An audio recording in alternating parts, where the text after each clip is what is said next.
阿卡西它就是一个宇宙的源头的知识库、资讯库，然后它是打破时间跟空间的。因为其实阿卡西记录它并不是一个多么伟大，然后远在天边无可触及的。那你不只是可以用阿卡西这样的一个称号来去解读，你也可以借由占卜啊，借由牌卡啊，借由催眠啊，借由或是像我们这样子的通灵解读，你一样都可以去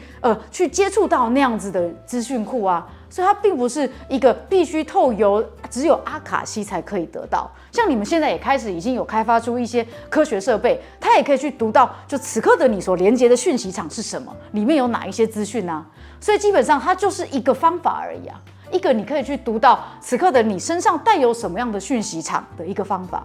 但重点都是你借由什么样子很专注，然后许可自己的状态去取得那样子的一个资讯，而那个资讯不会在外面，就算你认为在外面，不，它也是从你的里面去连接出去的。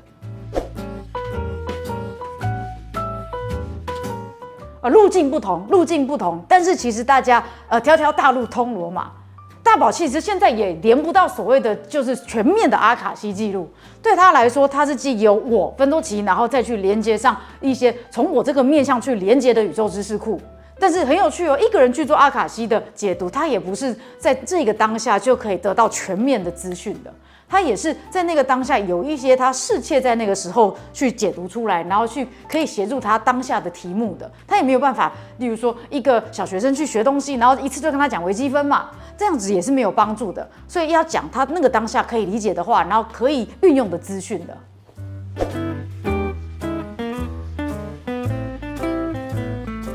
当然可以，因为我们每一个秒钟都在创造一个新的自己。所以这个秒钟我读到的阿卡西的记录，跟当我完全放弃我原本热爱的职业的时候，我再去读阿卡西记录，又可以是我完全不一样的记录。每一个秒钟的你都是不一样的，并不只是扩充而已，它也跟那个当下的你是什么状态能够去连接到的那一个所谓的前世今生以及未来宇宙全部的记录是有关系，它是时时刻刻都在变化的。你作为一把钥匙，你这个钥匙的形状也是时时刻刻在变化的。每一个秒钟，你去打开那一个秘宝，那个阿卡西记录的宝箱的盒子都是不一样的盒子。此刻的你，假设你跟你的先生现在处于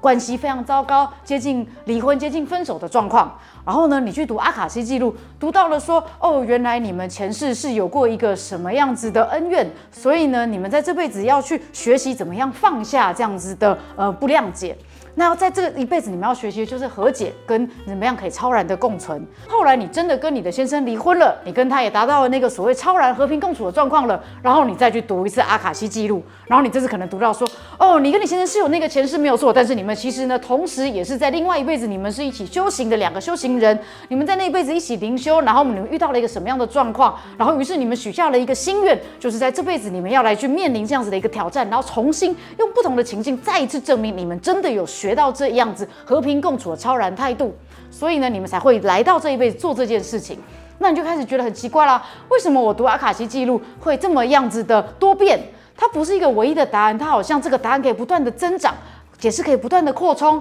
而且不同的人帮我解读又是不同的面向。因为每一个人其实你都是源头里面的一个小分子而已，就很像每一个人都只是大海当中的一粒水滴而已。那你那一粒水滴现在在讲的是你跟太平洋之间的连接，还是你跟大西洋的连接，还是你跟台湾海峡的连接呢？你们全部都是连接在一起的啊！所以每一次当你去做解读的时候，只是因为刚好你的课题面向哪一个地方、哪一个方向，所以去解读那个方向的题目、那个方向的资讯给你而已。但是实际上面，你们跟万物都是连接的，跟整个宇宙都是连接的，跟源头从来没有分开过。那整个源头本来就是在变化，本来就是在扩张，它不仅向外扩张，也向内创造，借由你的体验，向内也在增加不一样的资讯，一直都在改变。